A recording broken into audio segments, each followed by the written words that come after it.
Welcome back to the deep dive. We're here to try and cut through the noise, get to the insights that really matter. And you know that feeling, right? That sense that the ground is just constantly shifting under us. I mean, we're living in this time of just breakneck digital transformation, this, undeniable ecological crisis, a real questioning of old values, and globalization speeding up like never before. It's easy to feel like the old maps, the old ways of thinking, they just aren't. Well, they aren't cutting it anymore, are they? Feels like we need a new direction, a fresh perspective.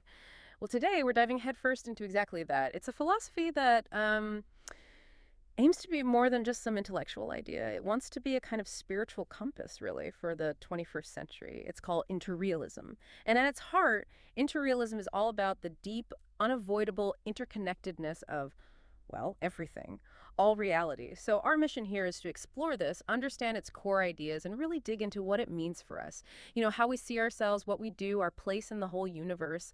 The Manifesto for Interrealism basically argues our world isn't just becoming connected. It fundamentally is a huge living network, everything connected to everything else. They say this isn't just a metaphor, it's like the basic truth. So let's unpack this. Yeah, and what's really striking, right off the bat, is how interrealism just confronts this very common way we see the world now. We're sort of conditioned, aren't we, to see everything as separate things, individual people, separate countries, isolated species, even one thought distinct from the next. We label, we categorize, we put everything into these neat little mental boxes. But interrealism completely flips that.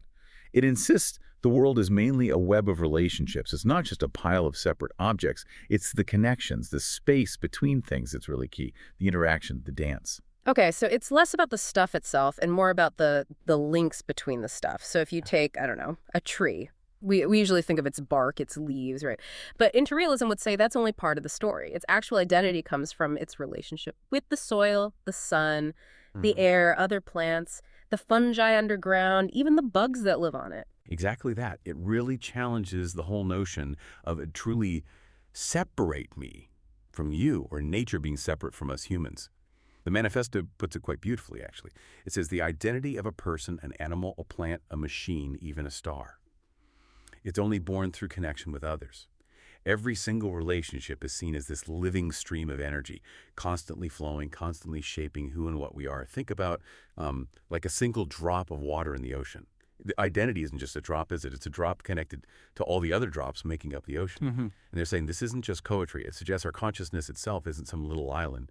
It's more like a river flowing into a bigger ocean of being. We're defined by these energetic links. Wow, that's a massive shift from how most of us think about ourselves, as these independent actors. And it leads right into the next principle, doesn't it? The one that really got me thinking about just everyday life, the ethics of mutual influence. The manifesto says every action has an echo. And then it says, this is not just a metaphor, but a real law of the universe. Huh. What do they mean by a real law of echo? Can you break that down? Yeah, that's a profound point. Because if everything is connected, then what we do, what we feel, Hmm. it doesn't just stay with us. Interrealism suggests that negative stuff like hatred or envy doesn't just mess with our own minds. It actually affects the world around us, family, society, even nature, on some kind of subtle energetic level, like throwing a pebble in a pond, right? And the ripples go out way beyond the splash. And the flip side is true too. Positive feelings, love, joy, gratitude, they're said to create this sort of protective, healing field that resonates outwards. So it's like a kind of universal energy exchange, almost like spiritual physics. My bad mood doesn't just make me feel crummy. It actually sends out ripples that can impact my environment, the people around me. And the opposite for good feelings. How does interrealism say this is different from just, basic empathy or emotional contagion? We kind of understand those things already. That's a really important distinction. Interrealism sees ethics not as some external rule book, commands from on high. It sees it as an internal law of resonance. It's just how the universe works. It's a direct result of that deep interconnectedness. What you put out there, thoughts, feelings, actions, it will come back to you. It's not about cosmic judgment. It's more like a fundamental feedback loop built into reality itself. Think of a musical instrument. You strike one string and others vibrate along with it, right? That resonance is how interrealism explains the mechanism. Our inner state, our intentions, they literally send out vibrational frequencies. And these interact with that whole interconnected web. So it's less about you should do this and more about this is how things actually work. It urges you to consciously work on your inner state because the impact is just so broad. Unavoidable, really. Wow, okay. And speaking of broad impacts, the next point tackles something so many of us wrestle with today, this whole relationship between technology and spirituality. A lot of people see them as like polar opposites, don't they? You have to choose digital or divine. But interrealism talks about a technological spiritual synthesis. And this is where it gets really interesting, I think. It just challenges that whole idea. It really does. Interrealism suggests technology isn't the enemy of the spiritual life at all. It could actually be its new extension. It argues that digital networks, just by how they're structured, actually mirror the subtle connections that already link everything in the universe. It's like tech is holding up a mirror to us, a tangible reflection of what's already there on a deeper, more subtle level of consciousness. I mean, think about the internet itself, right? This global web, connecting information, connecting people, creating a kind of collective mind. Interrealism hints this isn't just human cleverness. It might be a kind of large-scale expression of the universe's own tendency to network. Huh. So the internet isn't just something we built, it's like an echo of the universe's own connected nature, and even AI, which feels so, I don't know, cold and separate from spirituality to many people. That gets brought into this synthesis too. How can AI possibly be spiritual? Lots of people struggle with that. That's the key point, and a common reaction. The manifesto suggests that artificial intelligence is maybe just a rough sketch, a kind of early version of intelligence patterns that have existed for ages on subtle levels of consciousness. But here's the really crucial part: human responsibility. Interrealism makes a powerful call here. It says it's our job, our task, to consciously imbue technology with ethics, with love, to guide how it develops with real intention. Because otherwise, if we just let it run wild, it'll just reflect back our own fears, our biases, our less evolved parts. Instead of becoming this extension of our spiritual potential, it's about steering it consciously, not just accepting it passively. If we build it with love, it reflects love. If we build it with fear, well, it reflects fear. That's a really profound challenge, actually, for everyone involved in tech, from the people coding it to just us using it every day. Okay, so if our identity is this network of connections and our actions create these ripples, and even our technology can potentially be an extension of spirit, then what does all this mean for that age-old human quest? The search for meaning. For centuries, we've looked for some kind of fixed universal meaning of life, haven't we? Like a secret code to crack. But interrealism, staying consistent with its dynamic view, suggests meaning isn't some destination you arrive at. It's more like a continuous journey. They call this meaning in dynamics. Exactly. And it completely reframes how we think about purpose. Interrealism says the meaning of life isn't fixed. It's not predefined. It's not something you can just grasp once and hold on to forever. Instead, meaning arises in the movement, in the dialogue, in every new relationship we form. It's not handed down from somewhere else. It's born right in the moment a person connects with the flow of life and genuinely serves the whole, serves that larger interconnected system. So it shifts the focus away from just thinking your way to a universal answer towards an experiential path rooted in actually participating. So it's less about intellectually figuring out some grand cosmic plan and more about feeling your way into purpose through connecting and contributing, like literally creating meaning as you go. Okay. But for someone who feels really lost, desperate for that grand purpose, what practical advice does interrealism offer? How do they find meaning in this dynamic flow, beyond just saying connect with life? That's a great question. The manifesto says meaning isn't really a question for the logical mind, but about tuning the heart to universal harmony. So for someone feeling lost, it suggests shifting focus away from just turning inwards and ruminating, towards engaging outwards, instead of asking, what is my predetermined purpose? Interrealism invites you to ask, how can I connect more deeply right now, in this moment? How can I contribute positively to this immediate situation, this relationship, this environment? It implies meaning is dynamic, constantly being made and remade through how we interact, how we respond, how we dedicate ourselves to the larger whole. It's an ongoing process of engagement, not a one-off discovery. Like tuning a radio, the music of your purpose comes through as you listen and participate. That idea of active engagement, of constantly creating meaning, it flows right into the fifth principle, cosmic humility. And this really puts humanity in its place, doesn't it? But not in a negative way, more in a necessary way, given everything we've discussed about being connected. Yes, it's absolutely vital. Interrealism states very clearly, humans are not the masters of nature. We are more like its nerve endings, which highlights not just our connection, but also our deep vulnerability and our responsibility. Our thoughts, our emotions, our actions, they aren't just personal bubbles. They're directly tied into cosmic processes, meaning our local stuff has universal consequences.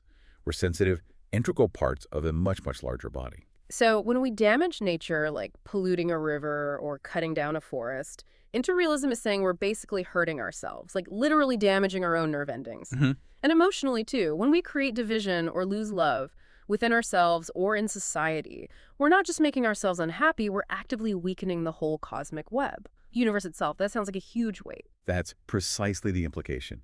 And it emphasizes it not really as a burden, but as a powerful truth about how things are. Interrealism teaches this profound humility. We are co-creators of reality, not its absolute bosses. Every choice we make, every action, every intention we hold it gets kind of inscribed into the fabric of the world. And it affects the future for everyone, for everything. It is profound responsibility, yes, but it's also an immense power to shape things positively. It urges us to really get our integral role in this cosmic web and the far-reaching impact of every single decision, reminding us that even the smallest act of kindness or destruction echoes through the universe. It's about understanding our well-being is just fundamentally tangled up with the well-being of the whole thing. And this all seems to build towards what interrealism calls its ultimate principle, the law of love. It actually claims this is the fundamental force holding relationships together, even more fundamental than logic or the laws of physics we know. That's a pretty bold statement, right? Especially when we often think of love as just, an emotion or maybe a social thing. It is bold, and it's really the capstone of the whole philosophy. Interrealism asserts that love is the fundamental force holding relationships together at every scale. Not just logic, not social agreements, not even the laws of physics as we currently understand them. It defines love as the highest form of energy permeating the entire universe. And it says this energy determines whether relationships will be creative and harmonious or destructive and chaotic. When they talk about love as a cosmic law, they're definitely going beyond just human emotion or sentimentality. Okay, so not just a warm, fuzzy feeling, not just human emotion. It's a cosmic force like gravity or electromagnetism, but even more basic. Can you give an example? How might this cosmic love show up in a way that's different from how we usually think about love? Absolutely. Think of it like this. Gravity pulls masses together, right? Electromagnetism binds atoms. But what actually organizes complex systems so they can thrive and evolve? What's behind the symbiotic dance between species in an ecosystem?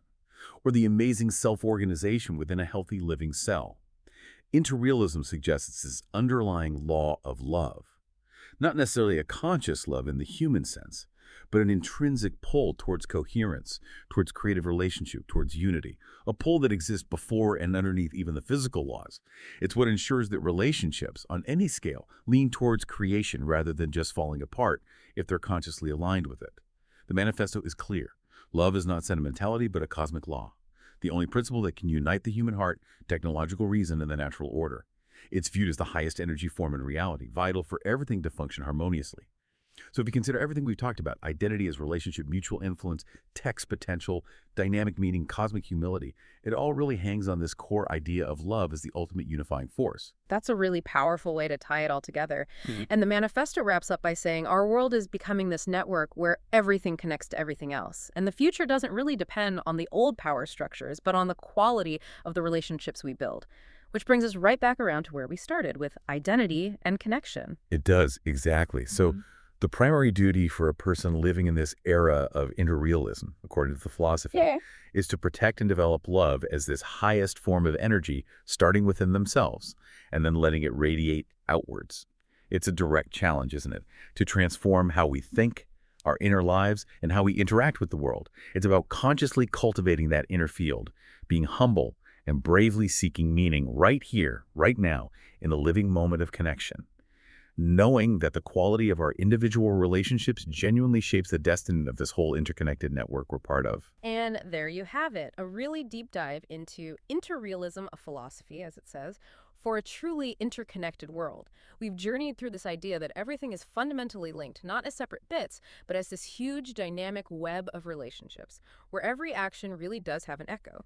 We've looked at shifting our view of identity from a fixed self to this fluid network of connections. We understood ethics, maybe not as external rules, but as an internal law of resonance. We dared to imagine technology not as spirit's opposite, but maybe as its extension. We found that meaning might be this dynamic flow we actively create, embrace cosmic humility as our perhaps true place, and finally recognized love as potentially the fundamental cosmic principle holding it all together. So here's something to maybe carry with you, a thought to chew on as you go about your day. If interrealism's law of love really is this fundamental cosmic principle holding all relationships together, even beyond logic and physics, then what's one specific relationship in your life right now? Could be with another person, could be with nature, maybe even with technology. But what's one relationship you could choose consciously to put more intentional creative love and positive energy into starting today? Just think about how that kind of shift in your perspective, that deliberate choice, might change your daily actions, and how that, in turn, might ripple out and impact the larger interconnected whole. Building on that profound interrealist idea that everything we do comes back to us and everything truly is connected to everything else.